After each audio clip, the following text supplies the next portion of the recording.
Eu gostaria de coração de agradecer a turma que me recebeu muito bem na Igreja de Cristo Nova Metrópole, em Calcaia, no estado do Ceará. Eu estive lá ministrando o encerramento da escola bíblica.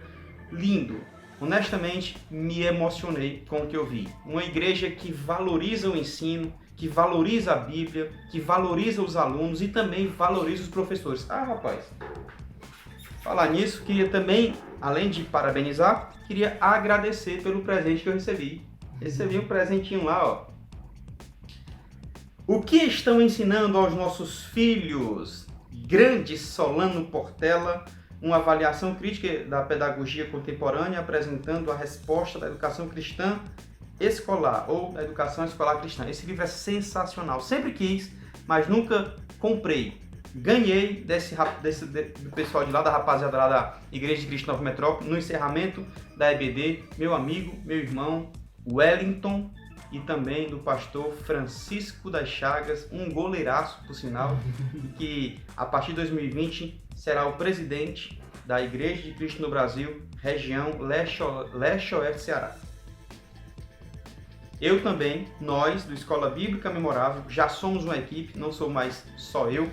Estamos também lá no Instagram, aliás, no YouTube, então corre no YouTube, pesquisa lá, temos muitos conteúdos interessantes, inclusive subimos uma aula ao vivo sobre os pilares de uma liderança memorável, tem sobre liderança, criatividade, discipulado, gotas de motivação, mensagens e reflexões da Bíblia, muita coisa bacana no nosso YouTube, vai lá, youtube.com/Escola Bíblica Memorável EBM. E aqui no Instagram, todos os dias, uma live 11 e 7 da manhã. Podemos começar?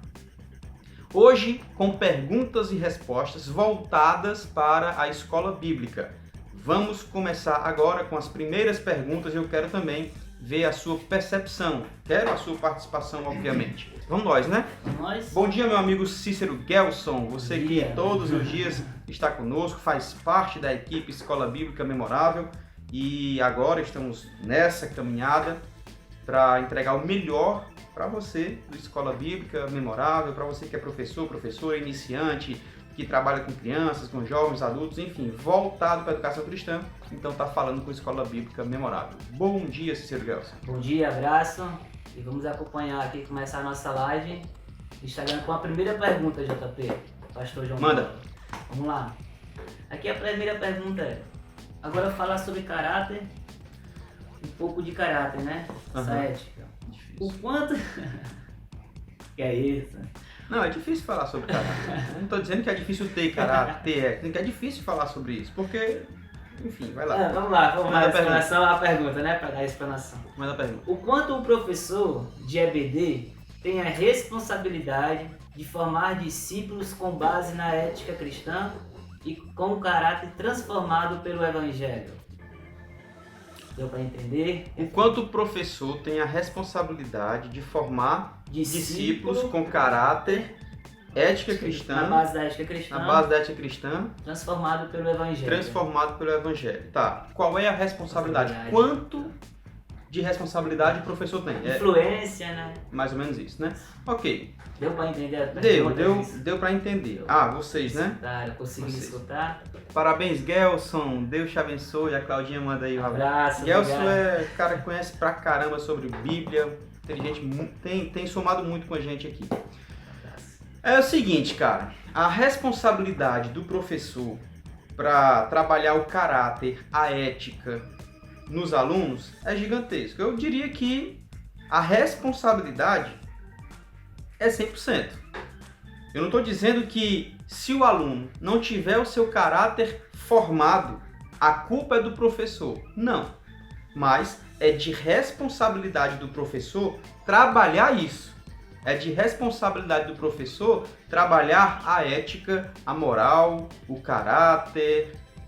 É de responsabilidade do professor. E também, além do mais, com base no Evangelho. Com base nas Sagradas Escrituras. O problema hoje é que muitas pessoas não utilizam a Bíblia como regra, não utilizam os princípios bíblicos para ministrar a sua aula. Deixa eu falar uma coisa aqui. O que eu percebo, infelizmente, é que os professores, em sua maioria, não são treinados para compreenderem a sua responsabilidade. Não são preparados para compreenderem o seu chamado. Gente, existem pastores, aliás, existem professores seculares que se preparam em uma faculdade de pedagogia 4, 5 anos, fazem especializações e continuam estudando, crescendo e desenvolvendo. Essas pessoas conseguem entregar muito em sala de aula. Porém, o professor da Bíblia, muitas vezes, não tem o preparo devido, não tem a consideração devida da igreja dos pastores, não tem a condição estrutural necessária para desenvolver, não tem disposição, às vezes, não tem disponibilidade, às vezes, para que possa formar dentro da cachola dos seus alunos a ética, a moral e o caráter. Infelizmente, a gente, muitas vezes, como professor de escola bíblica, não entendemos a nossa missão dentro de sala de aula. Então, assim, é de responsabilidade do professor? É. Quanto? 100%. E se o aluno não tiver o seu caráter formado, ética e moral, através do ensino da palavra de Deus, é culpa do professor? Não. Não obrigatoriamente. Se ele entregar o ensino devido através das Sagradas Escrituras, trabalhar, desenvolver, formar, tentar formar o caráter do aluno de forma honesta, íntegra, ele está fazendo a sua parte, ele está fazendo o seu papel. O que nós não podemos, Gelson e você que está nos acompanhando, é achar que os pais não têm responsabilidade no caráter, na formação do caráter. A gente acha muitas vezes que a igreja tem toda a responsabilidade na educação espiritual dos filhos, na educação financeira dos filhos, no caráter dos filhos, na ética dos filhos, e não é por aí, não é. Dentro de casa, gente, a educação em todas as áreas começa em casa, não começa na escola, não começa na igreja, começa em casa, com os pais trabalhando o caráter. Como é que o seu filho vai ter caráter dentro de sala de aula, dentro da escola, na igreja, seja onde for, se você vive mentindo na frente dele, vive mentindo para ele, vive falando algo errado, fazendo algo errado, querendo te puxar o tapete de algumas pessoas? Isso é ética, isso é caráter que é trabalhado dentro de casa. Repito, o professor tem responsabilidade para trabalhar o caráter dos alunos? 100%. 100%. Ele pode ser responsabilizado pela falta de caráter dos alunos? Não. A menos que ele não leve a ética, moral e caráter para dentro da sala de aula. Mas se ele leva, se ele faz a exposição, se ele torna dinâmico na sua vida, se ele faz com que os seus alunos busquem isso, mas se por algum motivo ele é desvirtuado em casa, enfim, por onde ele passar, o professor não pode ser responsabilizado. Repito, a menos que ele não trabalhe. Se não trabalhar o caráter. Por quê? Porque muitos professores, já falei isso aqui, vou repetir, porque vale a pena para você, se estiver fazendo isso, rever o seu ministério. Muitos professores entendem que ser professor de escola bíblica é entregar vários desenhos para as pessoas pintarem em sala de aula. Isso não é escola bíblica, isso é passatempo bíblico. Escola bíblica é você ensinar para os seus alunos, ok? Infelizmente, adultos, do mesmo jeito. O professor chega na sala de aula, começa a ler a revista, lê e não consegue aplicar na vida dos seus alunos. De nada adianta. Se eu não aplicar na vida dos meus alunos, eles vão continuar com falta de caráter, falta de ética, falta de moral, falta de educação, falta de espiritualidade e o pior, eu vou morrendo junto, porque eu também não consigo praticar. Respondi? Você respondeu? Será que eu consegui responder, gente? A nossa primeira pergunta, eu consegui responder sim ou não? Me diz aí. Se tiverem mais alguma dúvida, pergunta que eu tento completar aqui. Se eu souber, se eu não souber, eu vou dizer, gente, infelizmente eu não sei.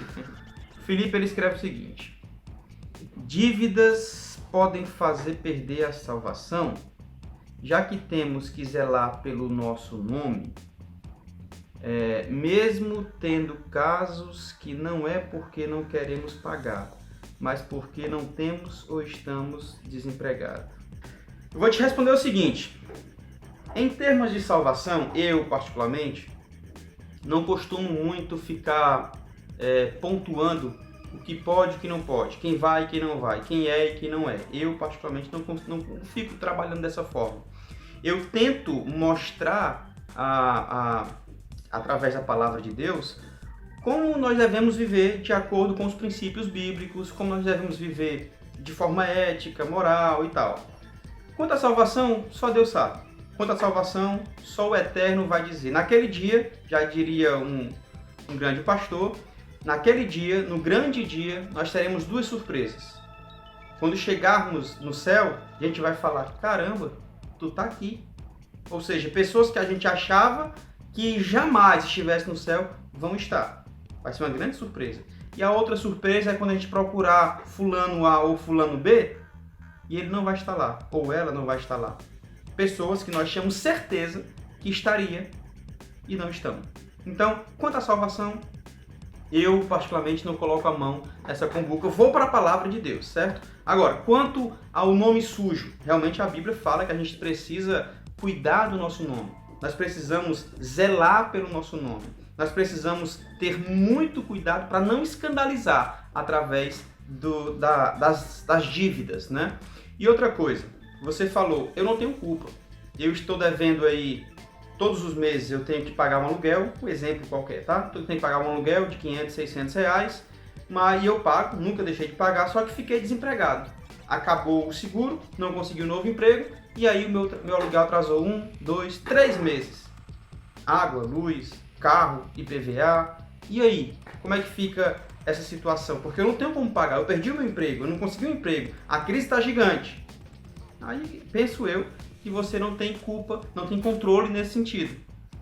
Quando você não quer pagar, está com dinheiro na mão e prefere ir tomar um sorvete, está com dinheiro na mão e prefere, quando acabar o culto, ir comer uma pizza, ao invés de guardar o dinheiro para pagar o seu débito, aí pode pesar contra você realmente. Porque você está com dinheiro, mas não quer pagar a conta, a dívida. Você prefere usufruir de uma outra maneira. Pode pesar contra você, no mínimo, no lado ético, no lado moral, no lado de caráter. Se eu tenho uma responsabilidade, um compromisso para arcar, eu preciso fazer de tudo para pagar esse compromisso. Não vou falar de salvação, mas se você não tem a intenção de dever, penso que você não vai recair sobre você esse peso, tá? Porém, como você está tentando resolver isso? Não consigo emprego. Aí fico em casa sem fazer nada porque a crise está muito grande. Porque não tem emprego em lugar nenhum. Porque ninguém consegue nada. Aí você continua em casa. Apareceu o emprego, mas não é o que você queria. Você quer de outra forma. Aí, meu amigo, já está complicado. Porque você está tendo oportunidades de quitar as suas dívidas. Se você não quer trabalhar por si, pelo menos trabalhe para arcar com as suas dívidas, para pagar as suas contas, para não ter o seu nome ventilado, não ter o seu nome ligado a gente de mau caráter e tal, certo? Então, penso isso. Se não tem intenção de dever, ok, acho que não pesa sobre você. Porém, o que você está fazendo para reverter essa situação? Se escondendo atrás de uma crise? Se escondendo atrás de uma condição? Se escondendo atrás de uma falta de salário? Se escondendo atrás de uma falta de emprego? Aí sim, aí pode pesar contra você, como diria o júri, no tribunal. Quem mais passou por... responder, ficou bom. Se tiver dado para responder, amigo, comenta aí. Se não, fala também. Bruna, Bento, a Fátima fala, concordo com você. Um bom professor, como você e o Gelson, que ama o que faz, tem uma capacidade enorme de trabalhar na vida das pessoas que desejam ser trabalhadas. Amo esse trabalho feito por vocês. Obrigado, Fátima Lopes. Próxima pergunta agora. Eu vou ler esse versículo, Romanos 12, versículo 1 e 2, e certo. Você comentar com os olhos atentos e preocupados com professores da escola bíblica. Ok. Tá bom? Ok, vamos um versículo de cada vez. Lê o versículo 1, por favor. Versículo 1. Certo. Rogo-vos, pois, irmãos, pela misericórdia de Deus, que apresenteis o vosso corpo por sacrifício vivo, santo e agradável a Deus, que é o vosso culto racional. Pronto. primeiro versículo, Paulo está dizendo o seguinte. Primeiro, é um desespero, né?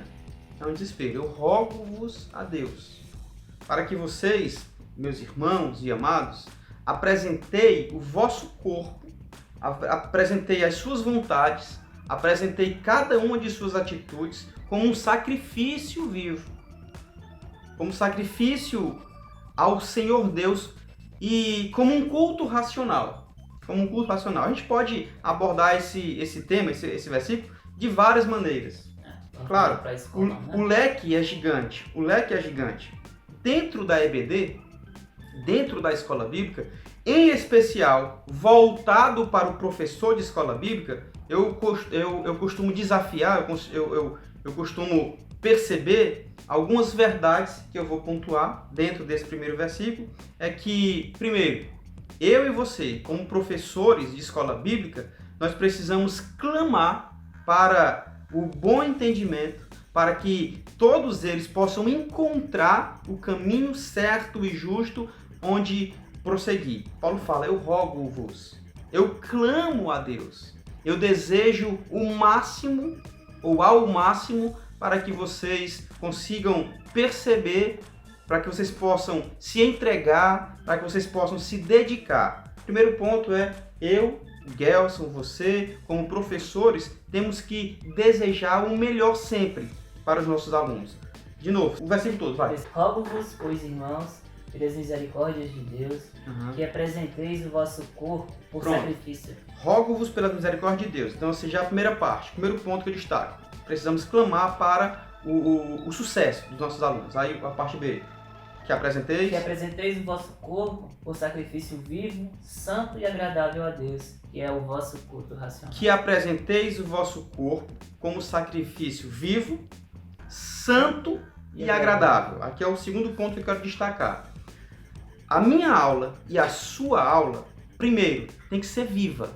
Não dá para ser uma aula morta. Não dá para ser um negócio sem amor, sem paixão, sem brilho. Tem que ser vivo. O aluno precisa perceber que ele faz parte de um corpo e de uma família. Tem que ser santo, tem que ter como base a palavra de Deus. Tem que ter como centro o Filho de Deus. Tem que ser agradável. Eu preciso desenvolver nos meus alunos algo positivo. Não dá para ser negativo, não dá para ser desagradável. O meu sacrifício tem que ser algo que Deus se agrade. E como consequência, os resultados virão através da minha sala de aula. E o terceiro ponto que eu vou destacar nesse primeiro versículo é como um culto racional. Você tem convicção de qual é o seu chamado? Você tem convicção do que você foi chamado para fazer em sala de aula? Você sabe exatamente o porquê você está ensinando? O seu culto dentro da sala de aula tem que ser consciente, tem que ser racional. Muitas vezes, pessoas são jogadas dentro de sala de aula de qualquer jeito, sem o menor preparo e sem saber qual é o seu desafio. O culto, a aula, o ministério tem que ser racional, não pode ser de qualquer jeito. 3 pontos nesse primeiro versículo. No segundo versículo, você lê pra gente aí. E não vos conformeis com este século, mas transformai-vos pela renovação da vossa mente, para que experimenteis qual seja a boa, agradável e perfeita vontade de Deus. Mais 3 pontos nesse versículo. E não vos conformeis com este século, com esse mundo, com esse ensino, com esse relativismo, com esse tipo de pedagogia. Não vos conformeis, Paulo está dizendo, não se formem. Se formem. Não fiquem numa forma. Não se formem com. Não fiquem numa forma com. Não se adequem ao que eles querem. Não sejam conformados. Não sejam formados em uma forma com aquele tipo de pedagogia, com aquele tipo de ensino, com aquelas coisas que estão tentando adentrar na escola bíblica, na igreja, no reino, na família de Deus. Não vos conformeis. Sejam inconformados. E aí eu posso abordar aqui de várias maneiras. Eu sou um dos caras inconformados com o estilo tradicional de educação. Cadeira atrás de cadeira, professor jogando milhares de informações. Os alunos, se quiserem, guardam na cabeça, se quiserem anotar alguma coisa, mas não conseguem compreender nada. Quando eu me conformo com esse tipo de ensino, eu busco novas ferramentas, eu busco novas soluções, eu busco novas estratégias, com dinâmicas, fazendo com que o meu aluno aprenda. Aprenda. Você precisa aprender, eu preciso aprender, nossos alunos precisam aprender. Não vos conformeis com este mundo, não vos conformeis com o tipo de pedagogia que as pessoas têm inserido durante tantos e tantos tempos e que está provado que não funciona. Aí ele fala o que mais? Parte B do versículo. Transformais pela renovação da mente, para que experimentais qual seja a boa, agradável e perfeita vontade de Deus. Primeiro ponto, ele vai falar sobre não vos conformeis. Segundo ponto, mas transformai-vos a vossa mente. Gente, deixa eu abrir um parêntese aqui rápido. Nós, cristãos, evangélicos, protestantes, temos o medo, o desespero de mudar. Desespero. A gente não pode nem pensar em alterar qualquer coisinha. Vou dar um exemplo aqui. Vou dar um grande exemplo aqui. Cuidado. Muitas igrejas evangélicas não utilizam a cruz. A cruz, o madeiro. Mas a cruz mesmo, física. Não utilizam. Utilizam a cruz numa pregação, utilizam a cruz numa escola bíblica, mas no falar. Mas a cruz física, uma cruz feita de madeira ou de qualquer coisa que seja, poucas igrejas utilizam. Por exemplo, no altar, é difícil você ver uma cruz. Sabe por quê? E o que é uma pena, tá? Porque a cruz é o maior símbolo do cristianismo. Mas sabe por quê? Que poucas igrejas têm a coragem de colocar uma cruz? Porque acha que se colocar uma cruz, as pessoas vão venerar, vão adorar aquele objeto, aquela imagem. Por quê? Porque está, entre aspas, concorrendo com a Igreja Católica. Porque nós saímos da Igreja Católica Romana. Somos um país de origem romana, de origem católica. Viemos lá, os portugueses chegaram aqui e tal. Houve uma mistura com os índios, com os africanos. Totalmente místico. E por conta disso, nós cristãos evangélicos protestantes queremos barrar toda e qualquer expressão que possam trazer à memória aquilo que a gente fazia. Aquilo que a gente fazia. E aí, como nós não temos coragem de nos transformar, vamos aceitando tudo como já foi lá atrás. Vou dar um outro exemplo claro. Nada contra, nenhum problema com quem exerce, ou exercita, ou vive dessa forma. Mas só para citar um exemplo. Chegou um sueco, ou dois, ou um grupo, aqui no Brasil, há mais de 100 anos. E aí eles, como europeus, e eles moravam também nos Estados Unidos, chegaram aqui de paletó e gravata, era o estilo deles, e começaram uma igreja, começaram. Ainda hoje, no calor do Nordeste, em especial no nosso Ceará, os pastores têm que estar pregando no meio da rua, de paletó e gravata. Por quê? Porque se eu tirar o paletó, eu vou quebrar a tradição de Gunnar Wingre, de Daniel Berg e de tantos outros que lá atrás já pregavam assim. Gente, desculpa, mas eu tenho que transformar a minha mente. É muito maior do que vestes, é muito maior do que usos e costumes. Pelo amor de Deus, não é um paletó e gravata que vai transformar vidas. Transformai-vos a vossa mente. Nós precisamos transformar a nossa aula. Nós precisamos transformar o ensino bíblico para com os nossos alunos. A gente se apega a tanta coisinha boba e por conta disso, ao invés de produzir vida, a gente produz morte em nossa sala de aula. Vou dar outro exemplo para a gente finalizar. essa resposta, né? Será que eu respondi aí? Na verdade era um comentário, né? Era. Alguém me questionou recentemente, uns 2 anos atrás, por que algumas igrejas celebram a Santa Ceia no sábado, se a Bíblia manda ser no domingo, no primeiro domingo em especial. Aí eu falei, onde é, irmão, que a Bíblia fala que tem que ser no domingo, e em especial no primeiro domingo? Onde é? Me diz aí. Aí, não, porque o grupo se reuniu no primeiro dia da semana, que as igrejas de Atos se reuniam, coisa e tal. Meu irmão, amém. Eles realmente trouxeram para o domingo, o primeiro dia, por conta de um simbolismo da ressurreição do Mestre e tal, e tal, e tal. Mas a Bíblia não fala que você não pode celebrar na terça-feira. A Bíblia não diz que você não pode celebrar no sábado. Pelo contrário. Quando Cristo vai falar da ceia, o que ele diz? Fazer isso em memória de mim. Fazer isso todas as vezes. Todas as vezes que se reunirem para celebrar o meu nome.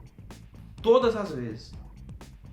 Ok? Não diz se é primeiro domingo, se é primeiro sábado, se é no último domingo, se é na quarta-feira. Não interessa isso. Para Deus isso é o de menos. Isso são princípios. Transformem a vossa mente. Lê só de novo essa parte do transformai-vos aí, vai lá. Mas transformai-vos pela renovação da mente, para que experimenteis qual seja a boa, agradável e perfeita vontade. Transformai-vos pela renovação da vossa mente. Muda a mente, muda o time e muda tudo. Ah, pastor, então está dizendo que tem que mudar tudo, que está tudo errado. Não estou dizendo isso não. Estou dizendo que tem momentos que eu tenho que me apegar mais ao princípio do Evangelho, mais à pessoa bendita de Jesus, do que às tradições que os homens impõem na minha igreja e na sua igreja. Porque a partir daí, finalzinho do versículo, vai dizer... Para que experimenteis qual seja a boa, agradável e perfeita vontade de Deus. Pronto. Isso é o professor de escola bíblica, viu? Pronto. Para que eu possa experimentar a boa, a perfeita e a agradável vontade de Deus na minha escola bíblica, no meu ministério e na minha igreja. Simples assim. Abre espaço, nós vamos fazer a última e aí abre espaço para quem quiser participar, né? Agora vamos mudar um pouquinho, né? Não tem essa esperança. Assim, pronto, vamos falar agora do professor em sala de aula. Certo. Queria que você desse algumas dicas aos nossos professores de escola bíblica, como deve ser a didática dele em sala de aula, como deve ser a participação. Dá umas dicas aí na experiência. Certo. Como deve ser a didática do professor em sala de aula? Ok. Primeiro, o professor tem que descobrir a sua característica. Por exemplo, tem pastores ou tem professores que preferem ensinar sentados. Inclusive, alguns anos atrás, quando eu comecei nessa da educação cristã, eu era coordenador da escola bíblica e tinha um professor que começou a dar aula, se eu não me engano, para discipulado, foi para jovem, não estou bem certo agora, e ele dava aula sentado, ou pelo menos começava as aulas sentado. E aí o pastor, na época, me chamou a atenção. Mas como é que pode o professor daquele lá dando aula sentado e tal? E aquilo me incomodou, sabe? Mas eu também fiquei calado, não argumentei, estava começando no ministério, começando na caminhada. Só que hoje eu percebo que era a didática dele. Era como se ele estivesse expressando algum tipo de comunicação com a sua sala. Todo mundo estava frio, mas com o tempo ele ia se levantando e ia tornando a aula mais dinâmica. Era o estilo dele. Então cada qual tem uma dinâmica diferente, tá? Tem gente que prefere ministrar sentado, outros preferem ministrar em pé, outros preferem usar só a Bíblia, outros preferem usar dinâmicas, outros preferem começar com uma história. Então, assim, a didática vai partir de você. Primeiro você tem que descobrir qual é o seu estilo. Segundo, e aí é o mais principal, na minha opinião... Existe mais principal? Não, mas... Acho que é o principal, né? É o principal, né? Que a gente deve ter maior atenção, né? O principal é a sua aula ser dinâmica. Sua aula tem que ser dinâmica, cara. Sua aula não pode ser chata. Inclusive tem muitos vídeos da gente como abordando a dinâmica, né? Pronto, inclusive o Cícero Gelson está nos dando uma dica aqui, nosso amigo Gelson, que no YouTube temos vários vídeos falando sobre como você abordar a dinâmica em sala de aula. Por exemplo, alguns vídeos que eu me lembro aqui de cabeça. Pedagogia invertida. É uma dinâmica que vale muito a pena. Debates em sala de aula. Inclusive, eu falo de algumas características sobre como você tornar a sua aula dinâmica e um vídeo só sobre debates, como você organizar um debate em sala de aula. Vai lá na playlist de criatividade. Vale a pena demais, porque são vídeos excelentes para você adaptar para a sua sala de aula, tá? Tem Escola Bíblica Memorável no YouTube e tem uma playlist só sobre criatividade. Tá falando de quê mesmo? Didática, de dinâmica em sala de aula. O principal é você tornar a sua aula dinâmica. Não deixe a sua aula chata, monótona. Mexa com o seu aluno. Ó, vou dar uma dica aqui que eu faço na minha aula, nos meus treinamentos. Se você ainda não foi, você vai perceber isso. Eu sempre, de um intervalo, quando tem intervalo, quando não tem, no meio da aula eu paro e faço alguma dinâmica. Por exemplo, às vezes eu faço ginástica laboral em sala de aula. Já aconteceu de irmãos reclamarem, pastor, como é que pode? Na escola bíblica, no treinamento de crente, você faz ginástica laboral. Gente, qual o problema? Movimenta esse pessoal. Faz uma ginástica laboral aí. Se mexe. Alonga os braços, alonga as pernas, para fazer com que o pessoal acorde, desperte, deixe sua aula mais dinâmica. Pastor, não tenho nenhuma criatividade, não sei de nenhuma dinâmica. Inclusive, a gente pode levar isso para o nosso canal, né? Algumas dinâmicas. A gente não tem ainda. Em sala de aula, né? A gente só tem a parte de te ajudar a desenvolver, mas a dinâmica em si ainda não. Vamos levar para o nosso canal no YouTube. Mas, pastor, eu não sei, não tenho nada. Então, se levanta esse pessoal e faz uma ginástica laboral. Tu consegue pegar aí 3, 4 exercícios e tem que saber como fazer, né, para não ter problema com o pessoal, básicos para fazer uma ginástica laboral, cara. 5 minutinhos, só para dar uma despertada, para dar uma animada, certo? Eu fiz uma dinâmica lá no treinamento de líderes que foi muito legal. Eu posso falar isso também lá no canal no YouTube. Mas faça dinâmica. Em primeiro ponto, descubra o seu estilo de ministração. Segundo, seja dinâmico. Sua aula precisa ser dinâmica, não pode ter uma aula chata, monótona, certo? A pergunta é: como deve ser a didática do professor em sala de aula no EBD? Primeiro, você vai descobrir o seu estilo. Segundo, e o principal, é que seja uma aula dinâmica. A didática em si, a gente teria que ser mais técnico, né? Porque é preciso ter uma abertura, uma introdução, uma explanação ou interpretação, uma aplicação, é preciso ter uma história, é preciso responder algo, é preciso ter objetivos, é preciso ter uma conclusão, tá? É preciso ter um call to action ou um apelo no final, né? Não apelo de aceitar Jesus e tal, como algumas igrejas costumam fazer, mas apelo para que as pessoas venham a aplicar essa lição no seu dia a dia. Isso também é um apelo, isso é uma chamada para ação. A gente está chamando ela para ir e fazer. Então a didática é bem mais ampla, mas no mínimo você precisa descobrir o seu estilo, tornar a sua aula dinâmica e no final fazer com que as pessoas, chamar os alunos para uma ação, fazer com que eles desejam praticar aquilo que foi aprendido em sala de aula.